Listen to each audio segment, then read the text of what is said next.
Hello and welcome, everyone. Good morning. Thank you for joining us. I see folks coming onto the call and want to say welcome and thank you. And we're going to get started here pretty quick. Hello, Alexander. How are you today? Doing all right. Doing all right. Just happy to be here on this wonderful Thursday morning. I'm happy that you're here. So today's talk with Alexander Noren is Will They Come Back? Building Loyalty During a Crisis. And we're going to just jump on in here. I'm very excited to have Alexander Noren of Forgent with us. And I want to share a little bit about our sponsors and how this whole summit came about, and then we'll jump into Will They Come Back? First, I want to say thank you to David Whitmarsh and the Whitmarsh Consulting Group.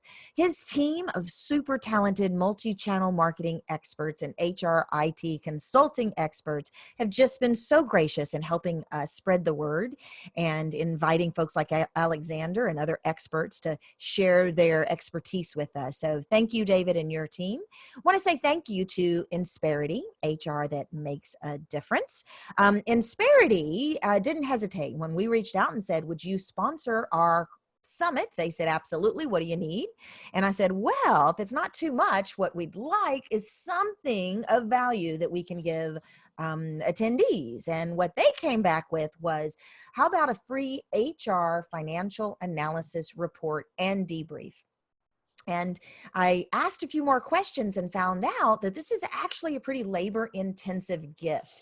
They'll spend anywhere from 3 to 10 hours with your data, reviewing your current HR budget, comparing it to best practices, and just presenting to you, here's where you are, here's where other folks are, and how does that fit in the grand scheme of 2020 and all the changes that all of us are having to go through as we adapt our business for the rest of 2020 and 2021 and beyond. So reach out to Insperity via turnkeycoachingsolutions.net /HR report to learn more and take advantage of that. Also want to say thank you to our team of strategic planning experts and data-driven strategy and crisis management experts. They've put together a pre- and post-crisis management program specifically for organizations who are having to restructure, re-engineer, redo every single, from rethinking their product line to rethinking their product model to their sales process to even how they're going to get the work done. And we know that all of us are having to do that. But if we can support you in rethinking your strategy and aligning your team, they've put together a name your own price package. So it's not free, but it's the next best thing. A little bit about me and our summit. Anissa Avin, that would be me. I'm the CEO of Turnkey Coaching and Development Solutions. Founded in 2004, our specialty is scalable enterprise learning and development, everything from, in this day and age, outplacement services and virtual training to coaching, team development, strategic planning, etc. But what I'm really most proud of is when in mid-March, went to my team and said, we need to find some way to serve right now. Everything's changing. What can we do to help? And in a matter of hours, we had put together a Leading in Crisis virtual summit.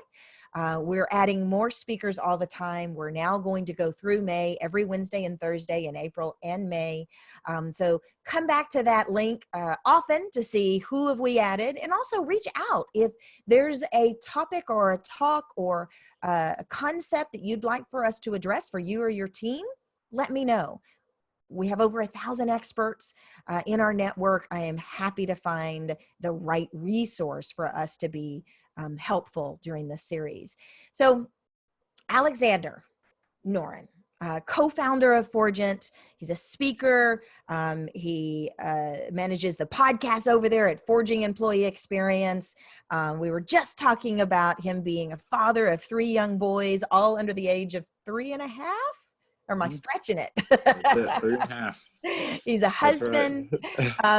His company, Fortune, is based in Boston. Right now, he's in Atlanta. But here's what I want you guys to know. The reason that he's here is he has a hypercharged passion for making sure that people love their job. That's kind of how he shows up.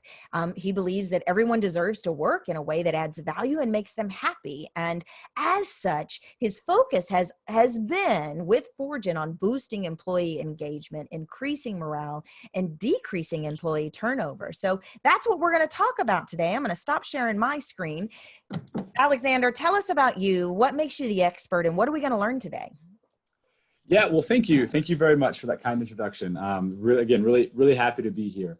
It really boils down to what we're going to talk about today is really about, it's about people. It's about helping, managing, and understanding the people that make our businesses matter, make our businesses go forward, make it count. You nailed it. For me, it's all about we all have to work, and it's great. And everybody wants to work. Nobody wants to actually sit at home and watch Netflix for 10 hours a day, despite what our fears may have been. We all want to contribute. And we should be able to do so in a way that makes us happy. There's really no call for situations where folks, they log 10 to 12 hours a day at something they're just not passionate about, or isn't fulfilling, and especially in the long run. And so today it's going to be all about understanding really this new, what are we in right now with COVID-19? What is this new temporary normal that we're in? Why does it matter right now to be focused on the future? And understanding how our employees are handling the events right now, handling this crisis, how are we treating them? All of those elements building into this idea of, hey, if we want to be the company that we're all going to be proud of, if we want to be successful in the future, then we've got to build this loyalty with our employees, and we only build it by treating them well, especially in a time of crisis. So that's a sneak peek. That's a sneak peek. I like it.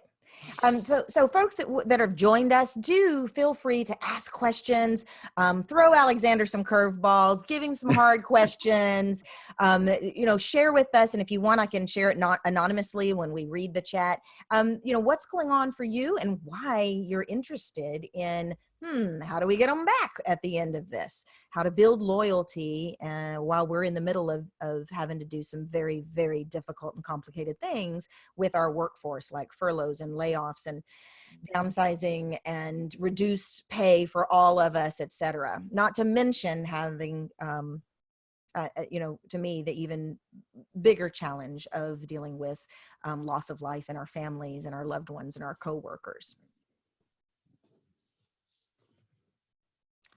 Very good. Shall we get started? Yeah, you betcha. Let's do it. All right. Well, here, let me give a share here, and we'll start off right on this slide, because I want to take just a second and kind of just reiterate the last two bullets here about my bio.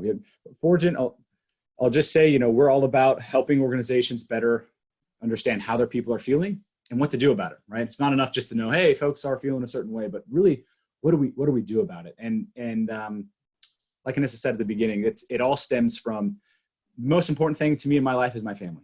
My wife and my 3 kids, they mean everything to me.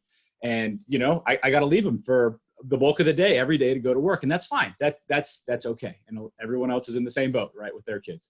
But again, if I have to sacrifice what matters most to me to go do something else, that something else better not make me miserable. Yeah. Right. And so that is the crux of who I am personally. And that's what I've spent the last few years working on in speaking. Our podcast is very much around this idea of how do you create that amazing employee experience at work? Where does it start from? And what goes into it, and all of those elements, just to help us all better understand how can we create that culture? Because we all want to.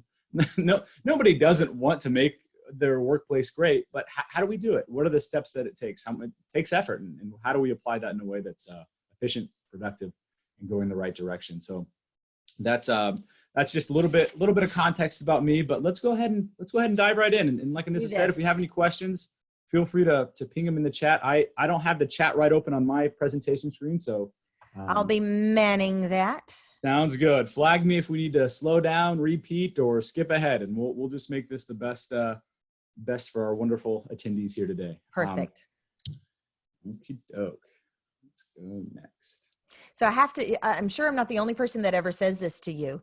I think you must have started your family when you were, what, 10? That is a very youthful looking picture you just showed us. Oh, right here. Well, Yes. that was one kid in. That, yeah, my oldest is only 3.5, but it's felt like 5 or 10 years. Yeah, I get you. Certainly. Yeah, we definitely, it's probably time for an update there just to reflect, maybe not the years, but the wait till you get some gray hair. that's Then it.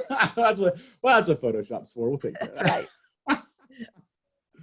Oh, anyway, so here we are reflecting on what seems like a journey that has been a journey of years, but has in fact only been a journey of weeks. We think about, where were we 8 weeks ago? Completely fine. Everything was going business as normal. We were just kind of moving along. Everything was truly just as anticipated. Fiscal year 20 budgets were coming out. We had our plans. We had our goals. Everything was going just fine. And then obviously we hit COVID-19.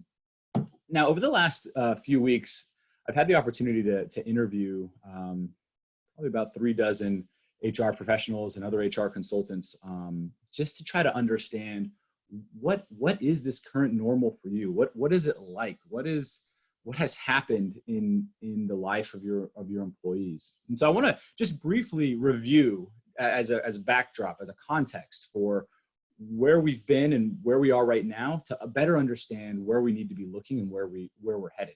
Okay, so like Anissa mentioned actually earlier, this crisis that we've been in has really hit in a lot of different areas. You have, on the one hand, workforce reductions, right? Which I think is, for a business standpoint, really the worst case scenario, other than completely going out, is this idea of having to reduce the workforce, whether that's furloughs, layoffs, or reduction in hours.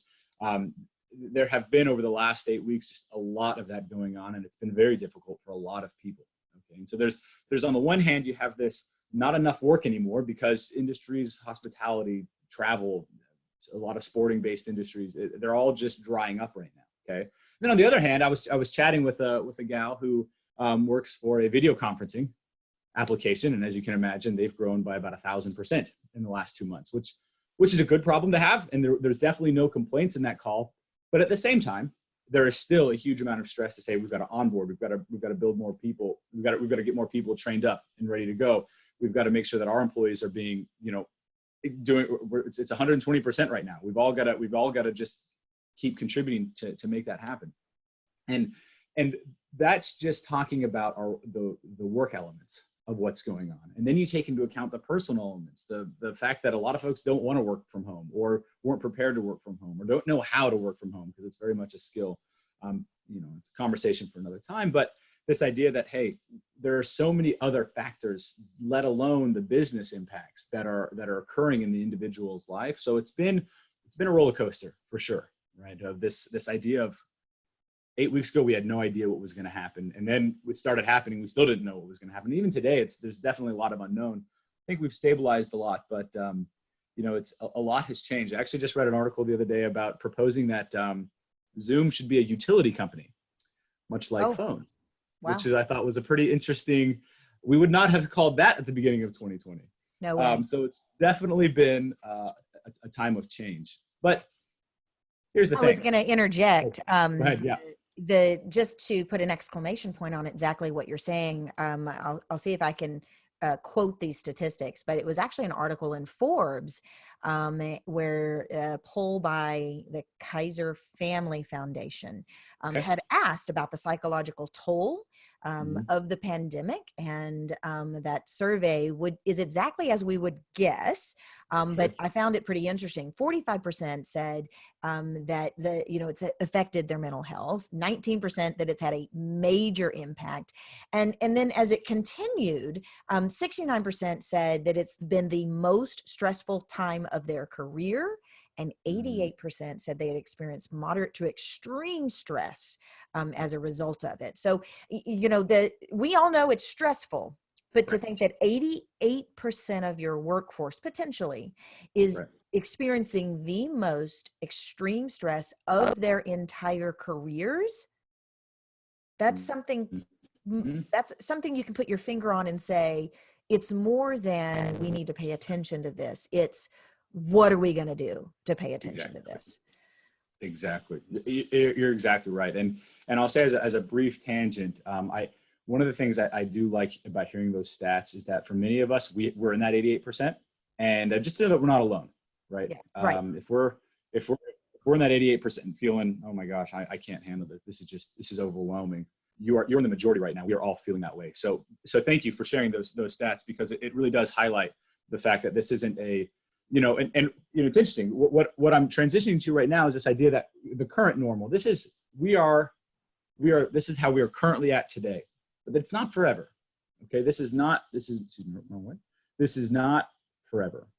The future is not going to be the same as what we're experiencing right now. What's interesting about the underlying problem, the underlying crisis that we're experiencing right now, is that it's not an economic crisis. It has caused an economic crisis, absolutely, 100%, and a big one that we cannot understate here. But the fact of the matter, COVID-19 is a medical crisis, and what that means is that once the restrictions lift, once COVID-19, we're gonna solve this. Whether it takes a year and a half for us to find a vaccine, or whether we figure out a better social thing. Whatever the situation is going to be, the restrictions are going to lift. Hospitality is going to come back. Travel is going to come back. Sports they're all going to come back, and they're going to come back strong. And the economy is going to be very, very strong. But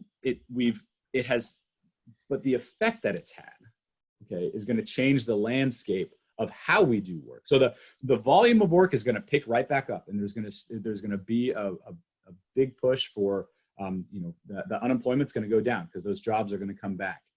But the way we work is going to have changed forever.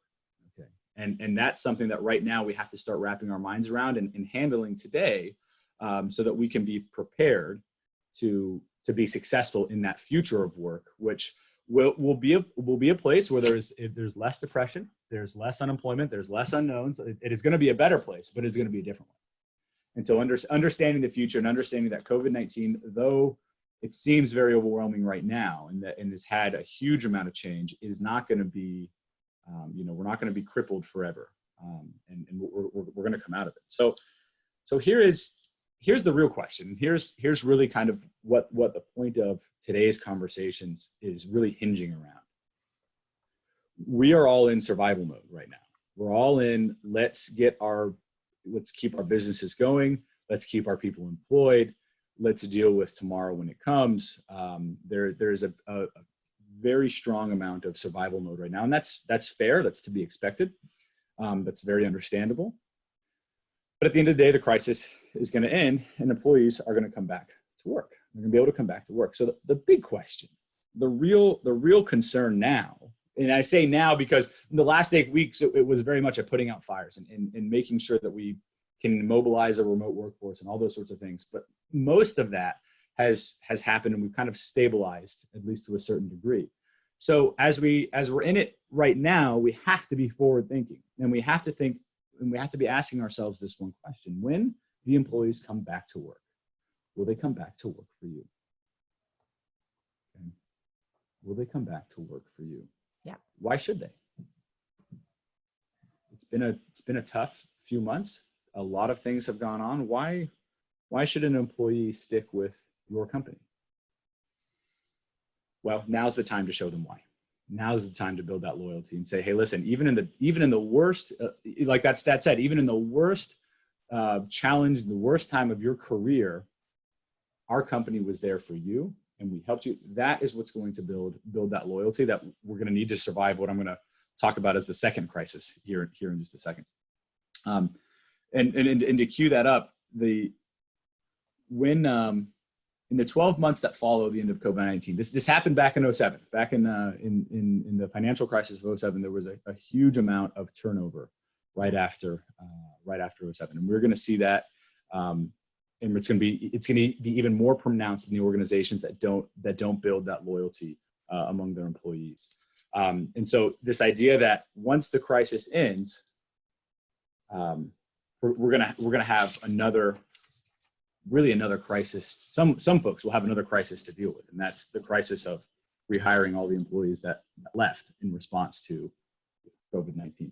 So, so who are you as a company?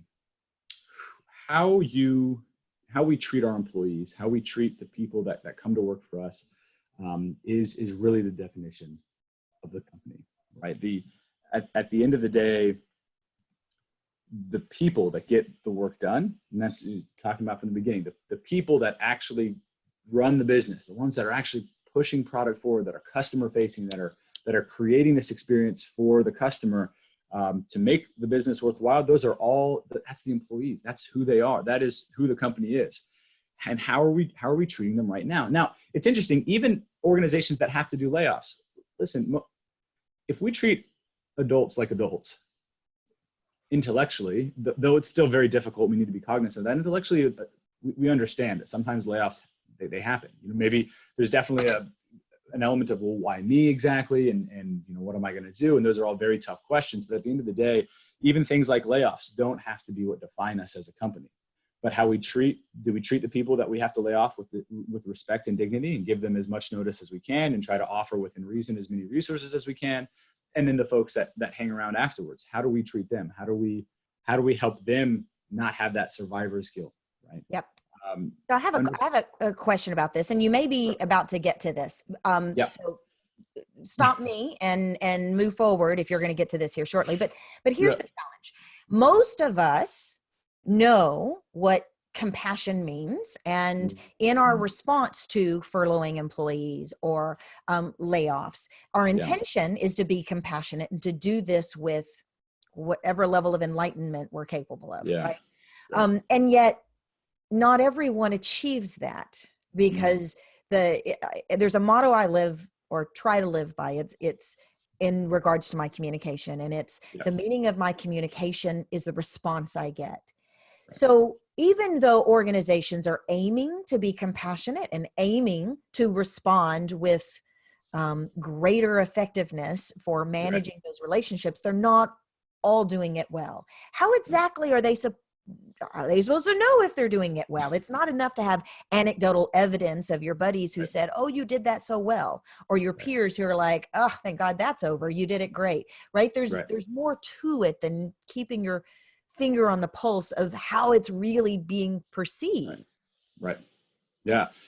Great question. So there's a couple of elements that, especially as we talk about layoffs and furloughs, to understand, to really know how effective and how well that situation occurred, it's really understanding how the response of the employees that stay, right? And so measuring that and understanding how have they reacted? Because you'll know, right? So take a couple of scenarios, right? You have the organization that thinks they're doing that thinks that the way to handle a layoff is to procrastinate it as long as possible. And in their minds, they're thinking, oh, maybe we don't have to do that. Let's not talk about it. Layoffs scare people. Let's just not do it. And then the day before they realize, oh my goodness, we have to lay people off. That's when they tell folks that, hey, by the way, tomorrow we don't have a job for you. Right. That is the worst way, arguably, you could handle layoffs. And the response will be within the organization an increase in mistrust, because now the remaining employees are going to think to themselves, we all thought that everything was fine. You didn't give us any reason to believe that it wasn't fine. And then all of a sudden you let go of 10% of the workforce or 20% of the workforce overnight or very, very quickly. When will you do that again? And will I be next? Okay, that is the seeds of mistrust that are being sown by not handling things like layoffs properly. Now, is it possible to understand how you handle them from the people who you laid off perspective? Not in a reliable way, truthfully. I've seen lots of examples of organizations who had to lay folks off, and then you get those employees on Twitter or Glassdoor afterwards saying, hey, really, really disappointed that my company had to do layoffs, but respect them for whatever. And 9 times out of 10, I'll say 10 times out of 10, you go back and it's how the organization handled it. They handled it with transparency. For months, they said, or for as long as they could, they said, hey, layoffs might happen. We're going to try to procrastinate it. And as things develop, they say, hey, Alexander, you're on the list. If layoffs happen, I'm sorry, but you just started here, you're whatever reasons, whatever, you're on the list. And now I know, hey, well, I need to be looking for a new job. I need to be preparing. And maybe I leave the company before the layoffs happen. And honestly, that's probably helpful for the company. So and then in response to that, the employees that stay are now thinking, okay, they tried their best. The company tried their best. They communicated. I won't be blindsided by this. Yeah. A year from now, I can go put a down payment on that house because I'm not worried about whether or not they're going to just out of nowhere start laying people off. That is a huge foundation of trust and a very big component to building this loyalty that we're talking about. That's exactly right. Okay. Very good. Yeah. So and speaking to that communication piece, actually, it's interesting in the conversations that I've had with a lot of these HR professionals in the last few weeks, when I ask them this question, well, who are you as a company? How are you treating your employees now? How are you managing their experience? All of them are quick to say, yes, absolutely. We're communicating. We're sending down information. We're sending updates as soon as we have them. We're giving employees all this information. And then they pat themselves on the back and think, yes, I have communicated. Well, it's like the Bernard Shaw quote, right? The problem with communication is the illusion that it occurred. Yes. I think some of us here today might be a little guilty of that. This idea of, hey, if I just give the employees every bit of information I know, then I've done enough. Unfortunately, it doesn't stop there, right? The idea that the communication can be one way and for it to be effective, that's a gamble. That's just a shot in the dark. We're hoping that the employees. I know that your organization has created solutions for this, and I know we're going to get to that here shortly. But that also means that you've had to develop a certain expertise and understanding that how one-way communication is perhaps meant to be all informative and check all the boxes about what an employee needs to know. But what you're saying is that's not enough to know if it's been well received. And what I'm really curious about are what are the studies that back that up about that, one-way communication not fitting the bill for times like this. Yeah, no, there are a myriad of articles and links, and I'd be happy to provide some resources in the deck afterwards. But there's a lot of research that has been done, especially in times of crisis, because in times of crisis, and this is what they say, the problem is you see executives, leadership start putting blinders on. They get this tunnel vision of I've got to get this done, and despite their best efforts to try and communicate everything, when you're operating from a state of anxiety or unknown, that biological effect inside your body naturally has you focus on the big issues. And so, if you're running a company, your focus might be, hey, I got to make sure we have jobs for everybody. I got to make sure we have all this. Okay, which is important and that's good, but that's a one-dimensional approach to helping the employees. And now all of a sudden, yeah, making sure employees have a job is hugely important. But what about their personal health? What about the health of their family? What about the fact that now they're working from home and they have 3 kids knocking on the door all the time, right? And so what would ordinarily be a full picture that leaders could address and might be a little bit more successful at providing resources and solutions for, now all of a sudden becomes a very one-dimensional focused effort on, hey, in this time of crisis, I have to fix this thing now, and then other problems get forgotten. Okay, and the problem was we do it subconsciously. We don't know that we're doing it. We don't know what we're inadvertently not communicating. Okay, if that makes sense, right? Yep. Mm-hmm. And so this idea that we can, and to be fair, right, the concept of especially in times of crisis, opening up another median of information input, which is upwards from the employees.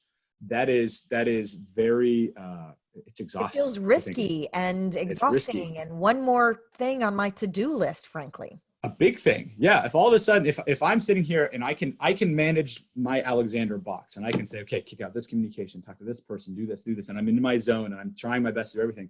Now all of a sudden you tell me that I've got to have an inbound pipe to say, oh, by the way, we're all suffering here because of X, which is completely out of your control. There's nothing you can do about it. But you should know because, But how are you feeling about it? And how is your work going in spite of this? And what can we do to support you? Even though if you give me information, I'm not going to guarantee we can do something with it. So, That's right. Tell me about some of that, because it's also difficult to open that pipeline and do nothing with the feedback. Not difficult. It's a tragedy. It could be a tragedy, worse. Right. And truth be told, that is only marginal. Opening the lines of communication and then not doing anything about it. I go back and forth on whether or not that's worse than not having the lines of communication open at all. But yeah, absolutely. So what do we do with that, and how do we manage it? Well, the first step is to understand that it's important. The first step is to understand that we build loyalty by having that input from our employees, by understanding what's going on with them, by helping manage a work experience that isn't just a good experience, but it's good for them, because every employee's experience is going to be different. And so when we think about, okay, how do I mentally manage? How do I handle, in addition to all the other things as an executive or HR leader that I have going on, how do I handle now this added responsibility of filtering through and processing all this input? Well, the first step is understanding why it's so important. And it's so important because it's foundational to building loyalty. And and it's the right thing to do. Building loyalty, like if we just take a pause real quick and we step outside of the business case, building a work environment and creating forms of two-way communication and building relationships such that people want to be loyal, that is the human thing to do. And that's what we should all, just as people, be trying to do, not just in business, but in our personal lives. All of our personal relationships, I like to think of it, viewing this lens of loyalty. You know, would your friend be loyal to you? Well, assuming they're a good person, they probably are. You know, that's a reflection on the relationship that you have with them, right? And it's the same with our employees. There's this altruistic need to be loyal, and then we've tapped on it before, so I won't go into it again. But the idea of going concern, right? For your business to operate successfully, your people have to be taken care of, and they have to be productive. And so if you're in that box and you're thinking, how do I handle all of this input? Well, first, know that it's important to both being a person and to your business surviving. And once we understand that, and here's where I want to kind of really dive into what do we do with that, and how do we process it? How do we divvy it out? Because it's all coming in at once. Well, to understand how to break it out, we have to realize that we're all one. Every person is one human. A work life, a personal life. You know, I don't remember what I was doing. Here we go. Artificial intelligence. Yeah, it's all right. Who wants me to wrap it up? Come on. Please. Let's see if I can pause here. There we go. Great. No, so we have this idea that we're all one person. And so as we try to think, how do we most effectively help employees? At Forgent, we have a 4-tier framework that we like to break it down, and this really helps executives, and it helps HR leaders, and it really helps the manager, the non-HR, non-high level, just the manager who has their own team. How do I conceptualize this notion of creating a great work experience for the employees? The employee is first I got to realize the employee is one person. It's just one human. The same person that goes home is the same person that comes to work. Okay. And so there's really 4 elements that we've broken down to, 4 key relationships that employees have in the workplace. And we need to make sure that as a manager, as an HR staff, as executives, that we're trying to develop the employees in each of these areas in order to make sure, and this is what will create that loyalty through a positive experience at work. Now, I think for time today, we probably don't have time to go through in detail on each of them, and happy to provide more details about it. But just to real briefly, just as a summary here, when we talk about self here, what we're talking about is the employee has a relationship with their self. Do they feel safe? Do they feel like their basic needs are met? You know, this is something that has traditionally not really been as big of a deal as it is now. It is now more big of a bigger deal than it ever has been before. So as we think to ourselves, hey, are my employees okay? We have to put it on this lens of, how is the relationship with their self? Are they depressed? Are they getting the help that they need? Are they worried about their physical safety from COVID-19 or those of their loved ones? Okay, so this is a big concern. So as we're asking employees for feedback, we need to understand that there's going to be an element of it that comes here and describes how are they dealing with themselves. Your audio came in and out just a little bit there. Sorry about that. When you lean forward, it's better. Say that again. Okay, let me lean forward just a little bit here. Right, so the idea here is that now more than ever, in a non-COVID-19 scenario, the individual's relationship with themselves, their personal relationship with how they feel about themselves, whether or not they feel safe and taken care of, that has traditionally been, especially in our society and in the services industries, it's been not something that we see as always a huge problem, but now more than ever, folks are dealing with depression, they're dealing with the virus. So it's how do we manage that personal relationship where they're not feeling safe anymore? Okay, so how do we manage that personal relationship? Your audio is actually still going out. You folks that are with us, let us know if you are experiencing that.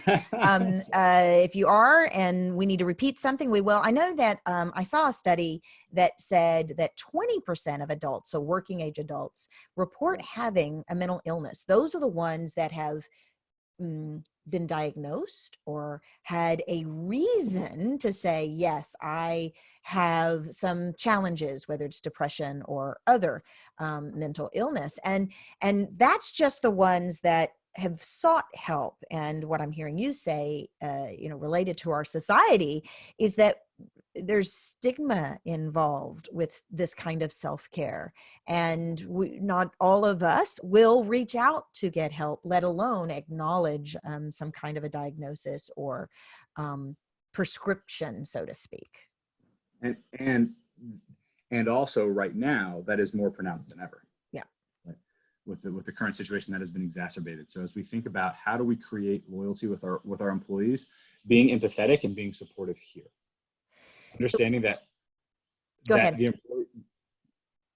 If an employee needs to take an emergency sick day or personal care day, or just needs to manage a new schedule in a different way, being understanding and being flexible, being willing to work with that employee and say, yeah, listen, I understand you're very concerned about about getting sick. You might be in a group that has a higher risk case group.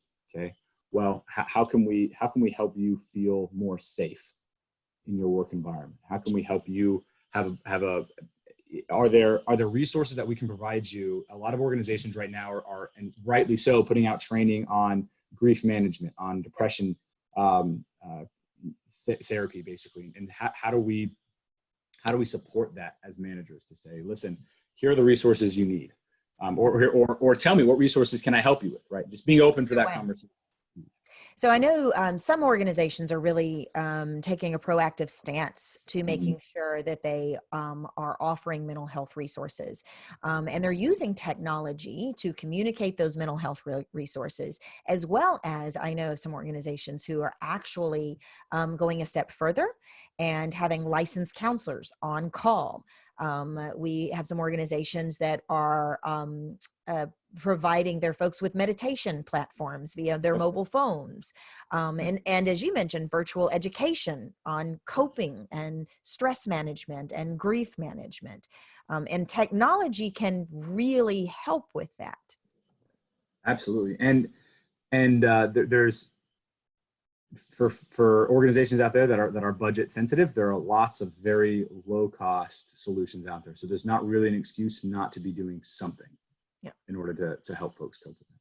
So the employees, every employee has a relationship with themselves. They also have a relationship with what we label here as life, because that's kind of the traditional like work-life balance. But it's this notion that, hey, we have things outside of work that matter to us. It's a family, hobbies, other extracurricular activities that we like to be able to do. We need to make sure that even right now, there is no work-life balance. It's not you do this and then you do that. It's all blended together. We're at home. We're seeing the same stuff every day. The only thing that changes at work is our little screen that we look at, and then the rest of our surroundings stay the exact same all day. And so understanding how do folks find this right balance of making sure they're avoiding burnout from working 12 hours a day. It's too easy to wake up, start answering emails, and then on the next thing it's evening time, and you haven't done anything other than work all day. Right. So maintaining that balance, and this is where managers especially also play a key role, is helping employees manage their workloads. And this is best done with one-on-ones for employees. And so having the employee and the manager sitting down and just talking, hey, what's going on? How can we how can we help better manage your workload? Are you feeling overwhelmed? You know, I heard Zoom burnout as a phrase just the other day. Yes. And it's a real thing. I hadn't thought about it. I'm like, yeah, My video camera is broken. No, yeah, that's it. my video camera needs a vacation. Shoot. So there's that element of the life component, and then the single biggest determinant of how an employee of an employee's relationship, how an employee experiences work, is their relationship with their team. All right, they're whether or not they have a positive relationship with their manager, whether or not they have a positive relationship with their coworkers, is going to be the biggest determining factor on whether or not they enjoy being at work. Okay, so when you look at the stats, 70 to 80% of the reason why folks leave organizations is because of their relationship with their direct supervisor. And so when we're talking about building loyalty, when we're talking about creating an organization where people want to stay, it's about making sure that managers have the tools and the resources that they need in order to help them become the best type of leaders for their group, for their unique set of humans, so that their employees have a positive experience. And so understanding that relationship, that is as executives, as HR leaders, and as managers, that how the employees connect with their team leaders, with their coworkers is absolutely critical to creating that positive work life. That positive company culture that they want. And even more so right now, ordinarily, as an example, I think of email communication, right? When we're in the office, it's easy to just kick off emails to say, hey, let's get this done, and coordinate work getting done, and emails are very transactional, which is fine if you get to see the person every day and you get to interact with them face to face and you get to develop this relationship. But when now that we're all working remote, that physical interaction has stopped. And now if we rely strictly on that transactional communication over email or even over video, it's very easy to make a video conference transactional. Hey, did you get this done? Do we need to get this? You're not going to be fostering that positive relationship, and that human connection that should be strong with the employee and the team isn't going to be there. And that will be a large driver in why folks eventually decide, you know what, during the crisis, I just didn't feel like my team cared. I didn't feel like my manager cared about me. I'm going to go find a different group, a different team, and we're going to go, and it's that will be a great source of turnover once the COVID-19 restrictions lift. Yeah. So how do you do that though? That's the big question. Okay. So here's the deal, right? We've got however many employees remaining. Let's just say it's 500 or above. And HR in particular is responsible for engagement and employee satisfaction in a normal basis. But now they're also responsible for 50 other items that are now in their purview because they have reduced staff, et cetera, et cetera. So it feels unmanageable to keep my finger on the pulse of the team. Even if I were to send an email, or even if I were to encourage my managers to send an email, how many folks are going to get an email and go, oh yeah, I really need to tell you, Mr. Manager, everything that's going on is more than I can handle, and I'm really thinking about the bridge, right? That's not going to happen. So what is your suggestion? My suggestion is give Fortune a call. And right? Let me just lay you up here. Yeah. Thank you. Well, you nailed it, though. The fact of the matter is, what we're talking about right now should be of absolute top priority, most important to organizations is taking care of their people. Fact of the matter is, they have 1,000 other things that they have to do. So what we do at Fortune is we help organizations better manage that. We help HR be able to do those 50 other things, and also keep a pulse on how are my employees feeling. Okay, and the way that we do it is we make sure that it's a way that is we're absolutely obsessed with making sure the users, the employees, are able to provide feedback in a way that's honest, in a way that's easy for them, because that's critical too. The way you collect that information is critical. And then the real component of it that we pride ourselves in is this idea that, hey, once you have that feedback, you need to be able to custom tailor it for the manager in order for the manager to understand what he or she needs to do to actually drive behavior change.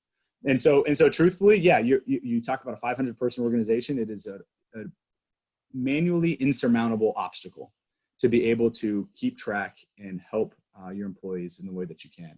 And so that's why we've developed our platform to help automate a lot of those tasks and help create those micro learnings for leaders in order for them to understand, all right, what do I need to be doing here in these 4 categories? What do I need to be doing in order to help the overall human experience that my employees are having be improved? Okay. Because if you try to send out emails, it's going to fail. It won't work. And it's too much, in HR, we've got too much going on as it is. We need to enable our teams to keep our managers to keep their finger on the pulse of what's happening. We need to leverage technology to share what resources we've made available. I also know we were working with a client the other day who it just dawned on them, their insurance actually provides a lot more benefits in the realm of well-being and mental health. And most employees had never really, read the fine print. So one of those things was reaching out and communicating about what resources were available. But you've done here's what I appreciate. Even though, of course, you are the co-founder of Forgent and you've got the solution, you've done a really good job at not going, hey, my products, that's what you guys need. And I want to acknowledge that and appreciate it, because that doesn't always happen when I'm talking to an expert that's also a founder. But having said that, I do want you to tell us what is it that Forgent does, and even I want you to tell us 2 things. One, if an organization were to work with you, why would that matter? And 2, Go ahead and tell us, if an organization needs a DIY solution, what would that be? Certainly, yeah. So starting from the top, Forgent's platform is, again, it's all about understanding how the employees are feeling in real time, and then being able to take action in the moment to help solve those problems. The world is changing so quickly, and an individual's circumstance changes very quickly. And so what we do is, our platform is built into the employee's workflow. We don't send out emails. We don't do any of that stuff to gather information from employees. It's built right there in their workflow. They respond, they're typing away, they're using their their web browser or whatever it may be. A little notification pops up. It asks them how they're doing. It's a little smiley face response, real lightweight, really easy. Okay. But what that does is it allows organizations to understand at a high level, what's the sentiment? How are my employees feeling? And then if there's a deviation from there, we deploy a chatbot that allows them to answer just a few more questions, provide a free response. But most importantly, that chatbot then kicks off a micro learning for the managers to say, hey, your employees responded this way. You need to be developing this asset of your leadership arsenal to become a better leader, and then have that communication with your employees. So our system is very adaptive and it's very lightweight. A lot of the time I get, I get sad sometimes because a lot of times HR says, oh, we don't have the time for something like this. Well, the fact of the matter is you don't have the time not to do it, but it actually ends up being something that saves HR a lot of time, because now you don't have to do those manual things. You don't have to worry about, oh, do I need to be sending out a survey now? With our platform, we know when the surveys need to be sent. It's all done in the moment based off of how the employees are feeling. So we don't send surveys when they're not needed, and we do send surveys when they are. And so that's our approach, and it's been very successful so far, and we're very happy. We'd love to chat with anybody about that. Now, speaking of that DIY component, there is nothing wrong with getting on Google Forms, pulling together some questions. I actually have, and I can provide these. I have a whole long list of questions here for you guys. Screenshot. Yeah. We'll load that up in the media. Yeah, we'll upload it. But I have all the questions you need. We give our questions away. You can even Google them. You can find the questions that you need to ask, and then just do it. But just do it though, right? That's the thing. There is no reason not to do it yourself. You can easily pull together a free surveying tool, send it out to your employees. Yeah, you might have some concerns about whether or not it's anonymous. Folks probably won't believe you if you say that it's not. Okay, so you might have to worry about those results. But at the end of the day, you can still do something. So tell me a little bit though about how do you manage sensitivity related to, we're in the middle of a pandemic. I'm trying to work. I'm showing up every day. I'm one of the ones that are still employed. Right. So I'm happy about that. Yes, I have a lot of stress. But you want me to take a survey in the middle of this? You're going to do your employee engagement process in the middle of this? People, how do you manage the right questions and the right sensitivity to not look like just completely out of touch asking your employees to tell you about whether they're engaged at this time, right? I think of it very much like like a funeral. Okay, think of yourself. Pretend you're a grief therapist and you're going to a funeral. If you're a grief therapist going to a funeral, you're not going to sit there and say, "Hey, survivor of the recently deceased, here's a list of 30 questions that you need to ask yourself to know if you have depression. And if you do, I will help you because I'm a therapist." Don't do that. That would be the worst thing you could possibly do. But is there anything wrong with going up to someone and saying, "Hey, just so you know, I know it's hard right now. I know you've got a lot on your plate. I'm here for you. If you need anything, just here's my information. You can reach out." Okay. Yeah. That's totally appropriate and probably very helpful. And they won't reach out immediately. But the point is the way that we ask for that information, the way that we check in with folks during a time of crisis, that median, that is everything. So if you send out a 20, I even say even a 10 question survey, that's too much. You're asking too many questions. It's too much. That they have too many things going on. And again, that's why our platform is designed to, we ask just a couple of questions, very light, very quick, because we know they're busy. We know there's a lot of stress going on and we don't want to add to that. So sensitivity is very much about respecting their time, respecting the fact that you already asked them to do a lot of things. And so to add another thing on top of it that's not directly work related can be very difficult. Or it is not structured sensitively. So, right. Yeah, very good analogy you just shared. That really kind of put it into perspective for me. Sure. Yeah, absolutely. So anyway, I as we conclude here, I just wanted to briefly just say this last component here. Company talks about the employee's relationship with the company as a whole. Is the company, this is really where folks are actually doing, I think, okay right now, is that communication and facilitating results. But we do have a comment here. A participant says, I think this should also be practiced post-pandemic. You never know what a person is dealing with in their personal life, especially if they are unwilling to disclose that information. You're absolutely right. Yes, and that's another thing that folks need to be very aware of, is there's a tendency to think, okay, we're out of it. We everything was on fire. The fires are now out. Well, now you got a bunch of burn victims we got to deal with. Okay, so how are we going to be sensitive to that and say, okay, yeah, the fire's gone, pandemic crisis is over, which is good, and we should celebrate that win. But now there's a recovery process. There's a healing that has to happen. And that process is even longer and often requires just more intentionality and being more sensitive. So that's a great comment and very, very relevant. Mm-hmm. Well, I know that you have, Forgent has created a really generous offer for our participants, and with your platform, share with us how people can get to know Forgent. Yeah. I can say in my completely unbiased opinion that everybody needs our platform. Right. Right. So truthfully though, I really do. I strongly believe that everybody needs to make sure that right now, more than ever, you have a way of understanding how your folks are doing.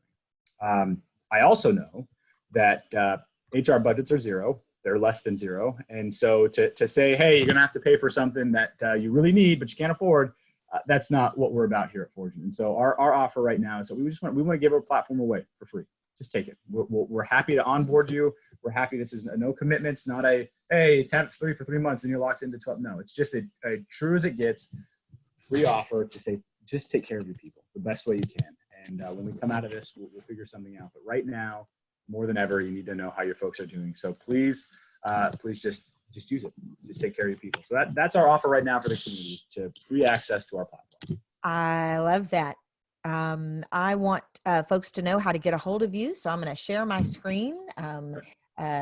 Alexander at forgent.com, and they can just reach out to you, right? And if they want to take advantage of that, and that's really generous. And thank you for that. That's pretty cool. I know that all of us are reaching into our pockets for ways in which to help, and that's meaningful to me. That to me shows, whoops, there we go, the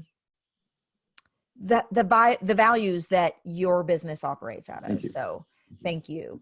Very quickly, I want to thank you guys for joining us. Turnkey is also put together some packages specifically for this time, including crisis management and other virtual training solutions, and we're doing buy one, get one free. So you can put 2 teams through a program or through a webinar or 90-minute or a lunch and learn or whatever is supportive for your organization for the price of one. It is our privilege and pleasure to support you at this time, and really thank you for joining us. Again, come back to the Leading in a Crisis Summit page. We're adding new speakers all the time. Alexander, this has been really interesting and really engaging, and I appreciate you sharing your expertise with us. Well, thanks for having me. And everybody, I hope you all stay safe out there, and we'll get through this together. Yes, we will. Thank you so much, Alexander. Stay safe. Take care. Thank you, everyone, for joining us.